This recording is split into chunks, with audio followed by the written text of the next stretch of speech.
Let's bring in Democratic Congressman Jared Moskowitz, of Florida. He is a member of the Judiciary Committee. Congressman Moskowitz, let's start with the Powell investigation, because you're now calling for the Judiciary Committee to investigate this criminal probe of Powell and the Fed. What do you want to know?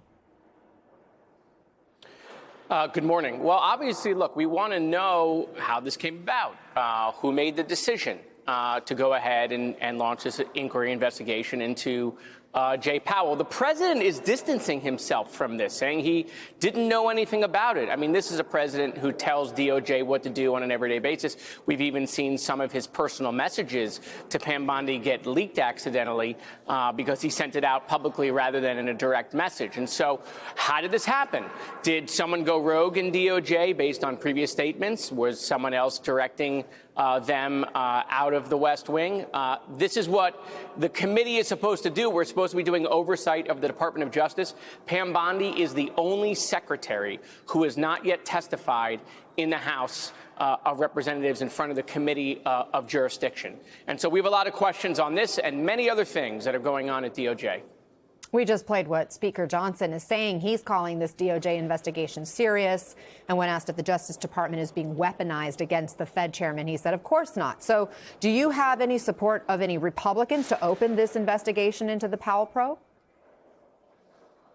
Well, I don't know about whether we'll have support. We're going to send the letter to Chairman Jordan, and we'll see if we have his support and we have any support of my colleagues on the committee. Remember, Chairman Jordan chaired last Congress the Weaponization Committee, which is ironic, of course, because obviously that's all this Department of Justice has been doing, is going after the president's enemies. You know, I'm not surprised about Speaker Johnson's comments. They should, people should stop asking Speaker Johnson specific questions and just ask him, does he disagree with the president on anything?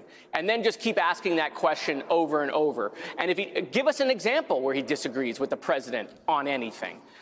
Because he's just going to, say, whatever the president says. Until the president gives him permission to say anything, Johnson can't say anything. He cosplays as the speaker here and, is in a box until Trump tells him what he can and can't do.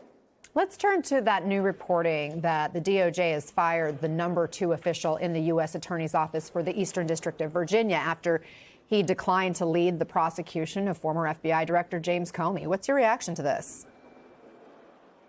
I mean, it's more of the same. I mean, what's fascinating is the president is distancing himself, saying, "Oh, I knew nothing about this Jake Powell investigation, But at the same time, there's leaks coming out saying that he's not happy with Pam Bondi. She's not doing enough to go after the people Trump wants to go after, which sounds just like this administration. And so, look, obviously they fired someone who didn't do what they wanted. Not surprising. This Department of Justice has been a total disaster since they handed out binders to influencers with Epstein information in it. Let's not forget about that's how this whole thing started. The list was on her desk, then there was no list. Since then, it's just been totally disorganized. And look, the president's distancing himself from this Jay Powell investigation because, he heard from Scott Bessent that people weren't happy.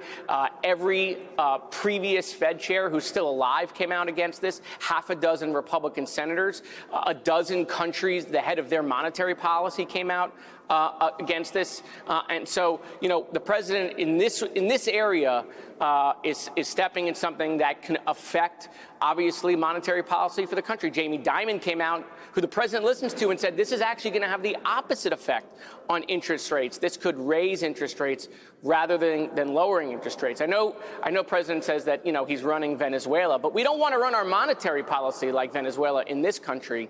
We want to have an independent Fed, and I think that's why you're seeing such pushback on this Jay Powell issue. Well, the U.S. economy can also impact the global economy, as we know as well. Congressman Jared Moskowitz, thank you very much for being here.